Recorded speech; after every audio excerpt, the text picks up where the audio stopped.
If you have an Ender 3 Pro and you want to make it print better, well, this mat, if you have it, you should take it off, put it on something, scrub it with alcohol, put glue in a square right there, and then it will be better to stick when it prints.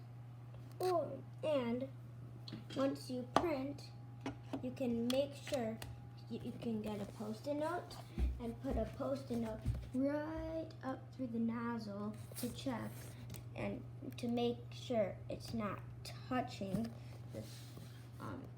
the pad while it's printing, while it's getting heated. And for the print, you don't want the bed to be super hot. You want it to be at least 30 to 60 degrees. Bye.